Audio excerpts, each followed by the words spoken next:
ఇంకా చాలు మాట్లాడింది లోకం గురించి, చాలు ఇక చాలు మాట్లాడిన రాజకీయాలు, ఇక చాలు చేసిన రాజకీయాలు. దేవుడు నీ ఎడల దీర్ఘశాంతం వహించాడు కనుక నేను ఇంకా ఇక్కడ చాపైన కూర్చొని ఇంకా ఉన్నావు. దేవుడు మహాశాంతవర్ణుడు, నీ ఎడల దీర్ఘశాంతం గుంచుంచాడు. నీవు దేవుని సంగానికి చేస్తున్న నష్టం, నీవు దేవుని సంగానికి చేస్తున్న నష్టం ఆయన తక్కిడిలో చూస్తే మెనే టికెల్ ఉపార్సేన్, ఆయన త్రాసులో తూచగా నీవు తక్కువ రానిగా కనపడ్డావు, నీవు తక్కువ దానిగా కనపడ్డావు. అయినా ఇంకా నీ ఎడల ప్రేమ చూపిస్తున్నాడు. నీకు నాకు ఇంకా పరలోకమైన ఆదేశమైన పాట పాడలా, ఇంకో అవకాశం ఇచ్చాడు. ఇదే చివరి అవకాశమేమో సుమా, జాగ్రత్త, బుద్ధిమంతుడిగా అవుదాం. చాలిక చేసిన నష్టం చాలు, చేసిన రాజకీయం చాలు, చేసినటువంటి చెడ్డ పనులు చాలు, వదిలివేద్దాం ఈ రోజు రాత్రి. బుద్ధిమంతులు అవుదాం.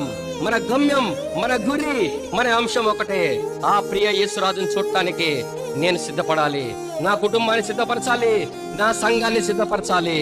ఇదే నా గురి, ఇదే నా ఆశ. నాకు ఇంకేం అవసరం లే.